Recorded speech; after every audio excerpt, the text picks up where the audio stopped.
Justice Mazahir के बाद justice Ijajul Ehsan भी मुस्ताफी। इस्तीफा ऐवान सदर को मौसूल। जस्टिस इजाज ने अपने इस्तीफे में लिखा, लाहौर हाई कोर्ट का जज, चीफ जस्टिस और सुप्रीम कोर्ट का जज रहने का एजाज हासिल रहा। बतौर जज मजीद काम करना नहीं चाहता। आर्टिकल 206 की शिक 1 के तहत इस्तीफा दे रहा हूं। जस्टिस इजाजुल एहसन को सीनियरिटी के हिसाब से अक्टूबर में चीफ जस्टिस ऑफ पाकिस्तान बनना था। जस्टिस इजाज की रिटायरमेंट अगस्त 2025 में होना थी। जस्टिस इजाज ने आज सुप्रीम जुडिशल काउंसिल के इजलास में शिरकत नहीं की। जस्टिस मुजाहिर नकवी को दिए गए दूसरे शोकॉज नोटिस पर जस्टिस इजाजुल एहसन ने इख्तिलाफी नोट लिखा और शोकॉज वापस लेने का मुतालबा किया था। गुज़िश्ता रोज जस्टिस मुजाहिर अली अकबर नकवी भी इस्तीफा दे चुके, जो सदर आरिफ अलवी ने मंजूर कर लिया।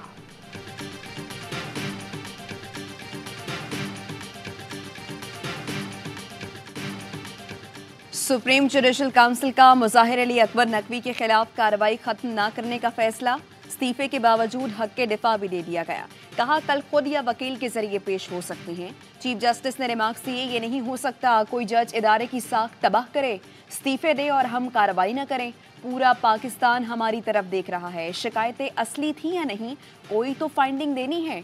कोई जज सुप्रीम कोर्ट की साख तबाह करे, इस्तीफा दे, तो क्या उससे हमें खतरा नहीं होगा? अपनी तबाह साख की सर्जरी कैसे करेंगे? इस्तीफा काउंसिल की कार्रवाई के आगाज में नहीं, शो कॉज जारी करने के बाद दिया गया।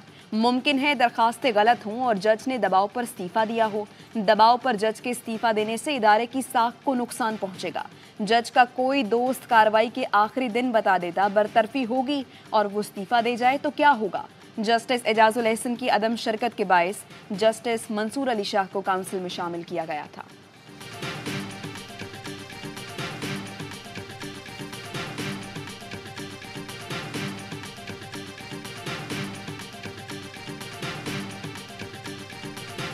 नवाज शरीफ के खिलाफ साजिश करने वाला बेंच अंजाम को पहुंच रहा है। समझते हैं इस्तीफा देंगे तो सब कुछ माफ हो जाएगा? नहीं माफ होगा। एहतसाब आज से शुरू होगा।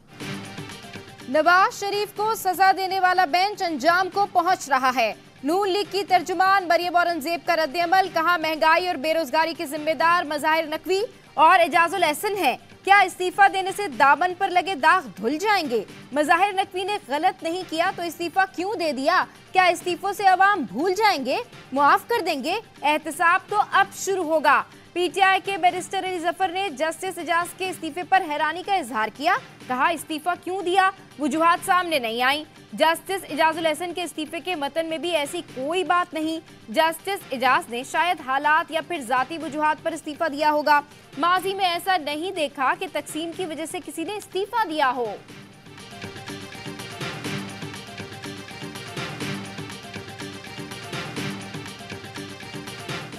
पीटीआई को बल्ले की वापसी का फैसला सुप्रीम कोर्ट में चैलेंज। पेशावर हाई कोर्ट के फैसले के खिलाफ इलेक्शन कमीशन की सुप्रीम कोर्ट में दरखास्त कल समाअत के लिए मुकर्रर।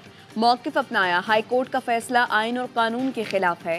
पीटीआई की जानिब से इलेक्शन कमीशन के खिलाफ पेशावर हाई कोर्ट में तौहीन अदालत की दरखास्त समाअत के लिए मुकर्रर।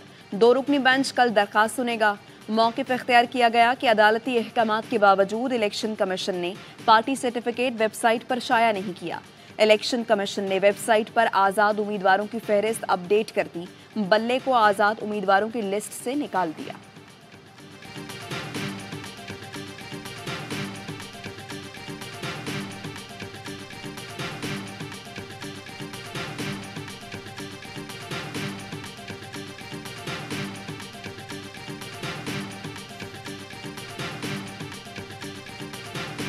हमारे टिकटों से रिलेटेड मशावरत कंप्लीट हो गई। शाम 9 बजे से पहले या 11 बजे से पहले किसी भी वक्त मैं टिकटों का ऐलान करूंगा। सारे उम्मीदवार अपने टिकट कल या परसों तालुका रिटर्निंग अफसरान के सामने फाइल करेंगे। आज रात 11 बजे से पहले टिकटों का ऐलान कर दूंगा। चेयरमैन पीटीआई बैरिस्टर गौहर का ऐलान। कहा, बानी तहरीक इंसाफ से मुशावरत मुकम्मल हो चुकी। जिसे टिकट ना मिले वो भी पार्टी के फैसले को सपोर्ट करे। आइंदा 3 से 4 रोज में इलेक्शन मुहिम शुरू करेंगे।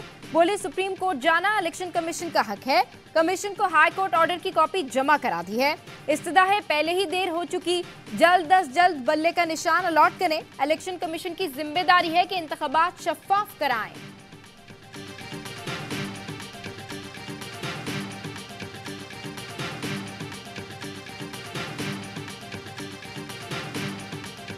कहना आसान है कि बिजली के 300 यूनिट फ्री कर देंगे।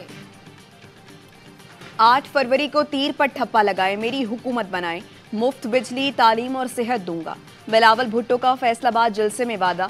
कहा नौजवान वोट जाया मत करें, कोई भी हमें डरा नहीं सकता, दुनिया को दिखाएंगे पंजाब का भुट्टो जिंदा है। कोई जेल से बचे तो कोई बाहर निकलने के लिए इलेक्शन लड़ रहा है।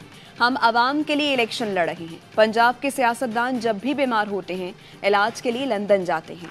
अब आप मेरी हुकूमत बनाएं तो इन सियासतदान को दूर नहीं जाना पड़ेगा, इनके लिए दिल के इलाज का बंदोबस्त कर लेंगे।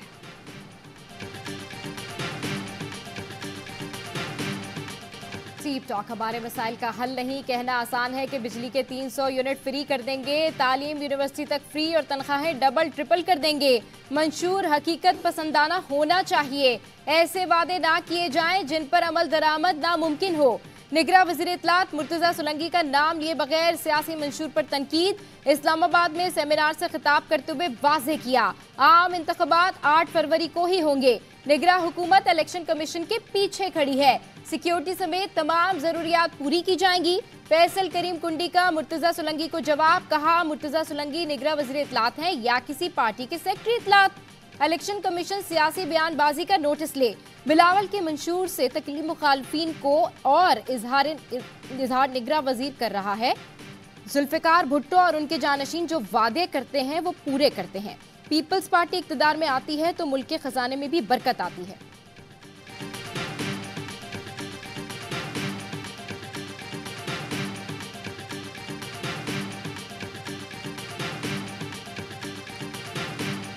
एहसन इकबाल साहब अपने बेटे को एडजस्ट करना चाहते थे। उन्होंने कहा कि जी मैंने हर हाल में अपने बेटे को इलेक्ट करवाना है, और जब उनको कहा गया कि ये अमल दरामद इस पे मुमकिन नहीं है तो फिर उन्होंने कहा ठीक है, फिर मैं पार्टी छोड़ देता हूँ, मैं एक एमपी की सीट का फैसला भी नहीं कर सकता तो मैं किस चीज का सेक्रेटरी जनरल वगैरह।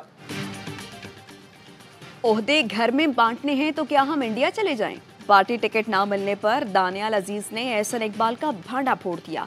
कहा एहसन इकबाल ने 2 टिकट्स ना देने पर क़यादत को पार्टी छोड़ने की धमकी दी। एआवाई से गुफ्तगू करते हुए कहा एहसन इकबाल एमएनए और एमपीए दोनों से इलेक्शन लड़ना चाहते थे, जीत कर एक नशिस्त बेटे को देने का इरादा था। पार्टी ने जब कहा आप एक नशिस्त पर लड़ें तो कहा फिर मैं पार्टी छोड़ देता हूँ। जो बच्चे चलने के काबिल नहीं उनको सियासत में लाकर पार्टी तबाह की जा रही है। महंगाई के खिलाफ आवाज़ बुलंद की थी जिस वजह से टिकट ना मिला। आयशा रजब का भी टिकट ना मिलने पर एहतजाज, आज़ाद हैसियत में इलेक्शन लड़ने का ऐलान कर दिया।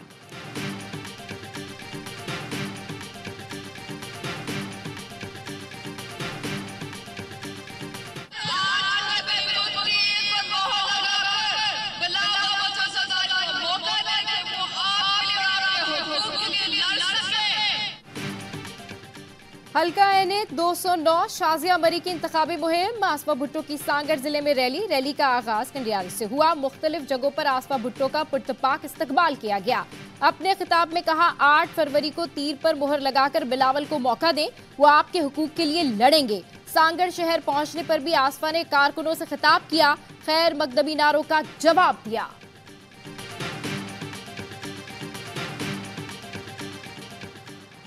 साइफर केस में इन कैमरा ट्रायल का फैसला कलअदम करार। इस्लामाबाद हाई कोर्ट ने खुसूसी अदालत का 14 दिसंबर का हुक्म कलअदम करार दे दिया। जस्टिस मियां गुल हसन औरंगजेब ने 5 सफ़ात पर मुश्तमिल फैसला जारी कर दिया। फैसले में कहा गया 14 दिसंबर के बाद की साइफर की तमाम कार्रवाई गैर कानूनी है। ऑफिशियल सीक्रेट एक्ट के तहत कायम खुसूसी अदालत ने 14 दिसंबर को इन कैमरा कार्रवाई का हुक्म जारी किया था। 9 मई के 12 मुकदमात की अडयाला जेल में समात। इंसदाद दहशतगर्दी अदालत ने पुलिस की जिस्मानी रिमांड की इस्तदा खारिज कर दी। बानी पीटीआई को 14 रोज़ा जुडिशल रिमांड पर जेल भेज दिया। तोशाखाना रेफरेंस में 4 गवाहों के बयानात कलमबंद कर लिए गए।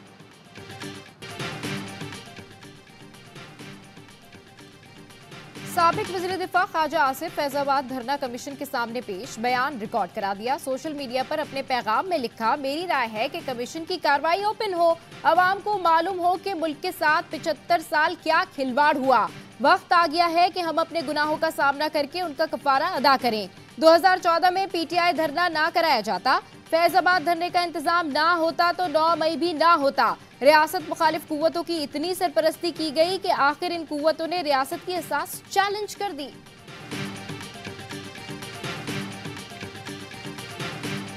शहीद अरशद शरीफ के खिलाफ दर्ज मुकदमात की तफसीलात फराहम करने का केस। इस्लामाबाद हाई कोर्ट ने अरशद शरीफ की दरख्वास्त शहादत के बायस गैर मौसर करार दे दी। जस्टिस मोहसिन अख्तर कयानी ने रिमार्क्स दिए, क्या 25 करोड़ अवाम ने इंटरव्यू के अल्फाज सुने तो 25 करोड़ मुकदमात दर्ज होंगे।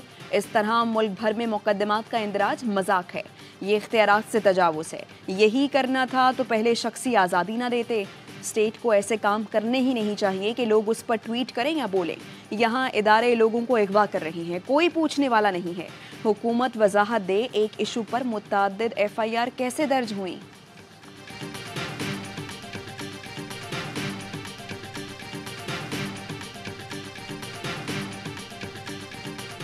गजा में फलस्तीनियों की नस्लकुशी इसराइल का सोचा समझा मंसूबा है। आलमी अदालत बराए इंसाफ में जनूबी अफ्रीका ने सहूनी मजालिम बेनकाब कर दिए। समाअत के पहले रोज जनूबी अफ्रीका के वफ्द और वकला ने 3 घंटे तक दलाइल दिए। अदालत के सामने इसराइली जारियत के वीडियो सबूत दिखाए गए। वफ्द ने अदालत को बताया कि किस तरह इसराइल मुनज़्ज़म तरीके से फलस्तीनियों का सफाया कर रहा है। हमलों में बच्चों और औरतों की तमीज नहीं की गई। जनूबी अफ्रीका के वजीर इंसाफ ने कहा कि इसराइली फौज गजा में ग़िज़ाई किल्लत को हथियार के तौर पर इस्तेमाल कर रही है। गजा में रोजाना की बुनियाद पर 247 फलस्तीनियों को शहीद किया जा रहा है। आलमी बरादरी ने फलस्तीनियों को नाकाम किया है। बैनुल अक़वामी वकला ने इसराइल के खिलाफ दलाइल को तारीख का हौलनाक तरीन केस करार दे दिया। अमरीका ने आलमी अदालत में इसराइल के खिलाफ केस की मुखालफत कर दी। केस की समाअत कल दोबारा होगी, जिसमें इसराइली वकला अपने दलाइल पेश करेंगे।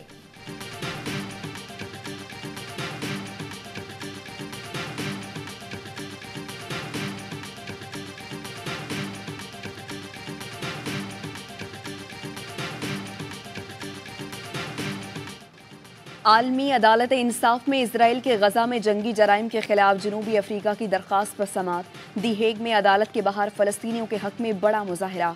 फजा फलस्तीनियों की नस्लकुशी बंद करो और अस्पतालों पर बमबारी बंद करो के नारों से गूंजती रही। मुजाहिरीन ने इजरायली मजालिम की शदीद मजम्मत की। पाक फौज है तो हम हैं, हमारे इदारे हैं तो हम हैं, अगर वो नहीं है तो हम नहीं। पाकिस्तान फौज और इदारे हैं तो हम हैं, अगर ये नहीं तो हम कुछ भी नहीं। जमाल रईसानी कहते हैं, कौम दुश्मन की साजिश को भांप चुकी। जस्टिस एंड सिक्योरिटी हमारा पहला मुतालबा है। जिन तंजीमों की निशानदेही की गई, इन पर एक कमीशन बनाया जाए। अदालतें उन्हें कटहरे में खड़ा करके हमें इंसाफ दें। शोहदा की फैमिली के लिए फलाह बहबूद का काम किया जाए, उन्हें मखसूस कोटा दिया जाए।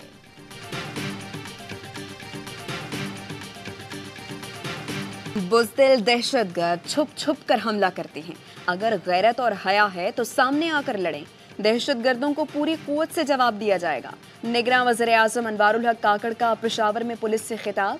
कहा, ये गिरे हुए लोग हैं जिन्होंने इस शहर में बच्चों को कत्ल किया। ये दीन के नाम पर लोगों को डराते हैं। अलल ऐलान कहता हूँ, 10 हमले करोगे तो 1000 बार जवाब देंगे। जब तक आखिरी सांस है इसी तरह की बातें करेंगे।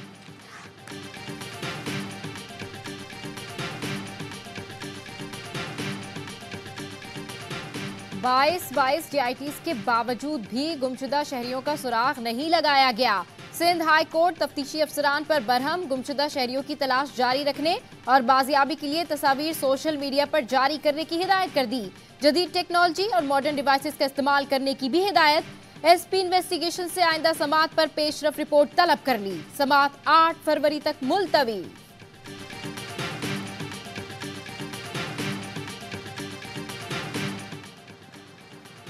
पाकिस्तान कलअदम TTP से बातचीत में कोई दिलचस्पी नहीं रखता। अफगान हुकाम से हमारे मुतालबात वही पुराने हैं। अफगानिस्तान के साथ मसाइल मुज़ाकरात से हल करना चाहते हैं। तर्जुमान दफ्तर खारिजा की हफ्तावार ब्रीफिंग। कहा, मौलाना फजलुर रहमान अपनी मर्जी से अफगानिस्तान गए, वो हुकूमत की तर्जुमानी नहीं कर रहे। मौलाना को ब्रीफिंग उनकी दरख्वास्त पर दी गई। मुमताज़ ज़हरा बलोच ने मजीद कहा, पाकिस्तान ने अमरीका से खुसूसी तशवीश वाले ममालिक में शमूलियत पर तहफ़्फ़ुज़ात का इजहार किया है।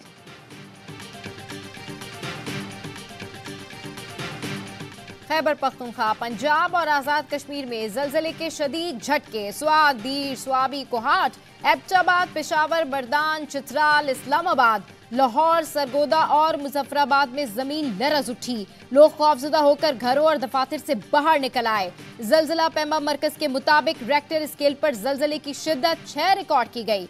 मरकज हिंदू कश रीजन, गहराई 213 किलोमीटर थी।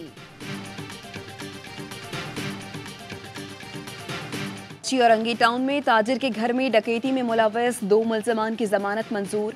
मुल्जिमान इजहार सत्तार को 1-1 लाख रुपए की जमानती मचल के जमा कराने का हुक्म। अदालत ने रिमार्क्स दिए। डीएसपी उमैर की भी जमानत हो चुकी। मुद्दई मुकदमा ताजिर शाकिर की अदालत में पेश नहीं हुए।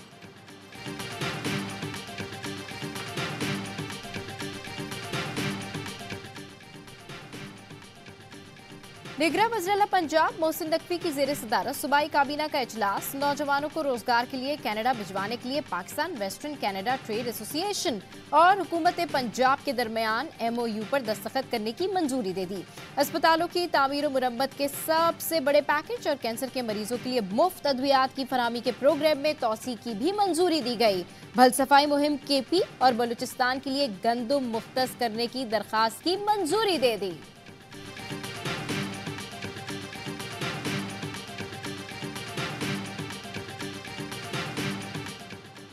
मुल्क भर में साल की पहली कौमी इंसदादे पोलियो मुहिम का चौथा दिन। 4.5 करोड़ से ज्यादा बच्चों को पोलियो से बचाव के कतरे पिलाने का हदफ।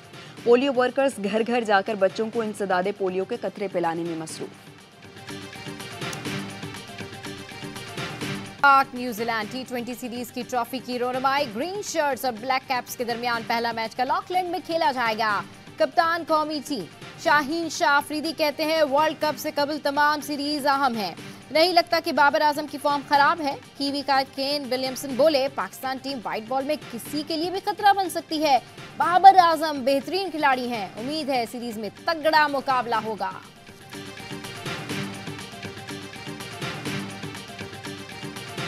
पहले तो हम खुद अगर बॉलिंग कर रहे थे ना तो हम खुद बोर्ड को देख रहे थे कि यार ये सच में हम यही हैं, पता ही नहीं चल रहा था। जो बॉडी शुरू से बॉलिंग कर रही है और वो इतना जोर लगा के 132-33 पे आती है तो हम खुद ही हैरान है कि यार क्या उन पहले से कोई डिसाइड हुआ है कि क्या कि इसी पैसे से ज़्यादा नहीं होगा। शाहीन आफरीदी ने ऑस्ट्रेलिया की स्पीड गन पर सवाल उठा दिए। कहा पूरी जान से बॉलिंग कराई लेकिन लगता है तय कर रखा था कि हमारी बॉलिंग स्पीड 130 से 32 ही दिखानी है। समझ नहीं आया रफ्तार क्यों कम दिखाई दी। इंसान हूँ मशीन नहीं, कोशिश है खुद को मजीद फिट करूँ। टीम डायरेक्टर मोहम्मद हफीज भी ऑस्ट्रेलिया में अंपायरिंग और टेक्नोलॉजी पर तहफ़्फ़ुज़ात का इजहार कर चुके हैं।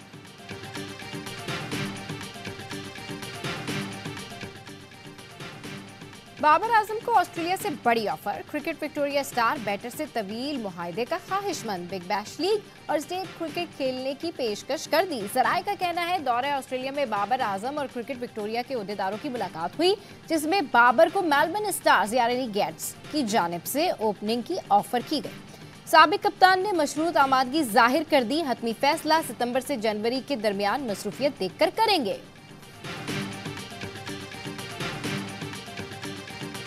नोवाक जोकोविच ने क्रिकेट बैट और स्टेव स्मिथ ने टेनिस रैकेट थाम लिया। ऑस्ट्रेलियाई क्रिकेटर्स ने टेनिस में महारत दिखाकर रिकॉर्ड 24 ग्रैंड स्लैम जीतने वाले जोकोविच को हैरान कर दिया। ऑस्ट्रेलियन ओपन से पहले इवेंट में सब टेनिस स्टार ने क्रिकेट खेलने की कोशिश की मगर नाकाम रहे। फिर रैकेट से बॉल को शायकीन के दरमियान फेंककर खूब दाद वसूल की। जोकोविच ने मिडल रनिंग, बास्केटबॉल और व्हीलचेयर टेनिस भी खेली।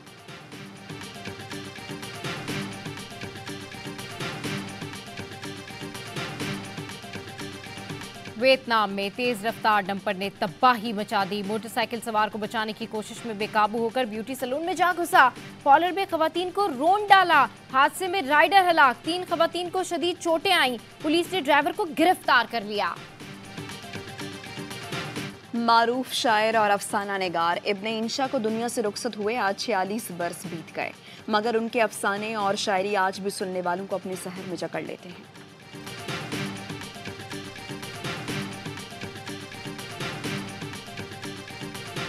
कहीं बर्फबारी तो कहीं यकबस्ता हवाओं से शहरी ठिठुरने लगे। सबसे ज्यादा सर्दी स्कर्दू में दर्जा हरारत -10 डिग्री पर बरकरार।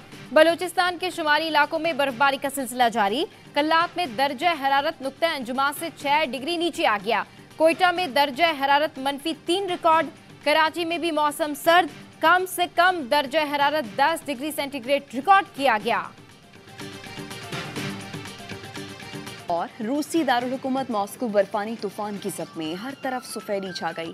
सड़कों पर बर्फ के ढेर जमा। 30 सेंटीमीटर बर्फ पड़ने से दर्जा हरारत -12 तक गिर गया। शहरी इंतजामिया रास्ते साफ करने में मसरूफ है।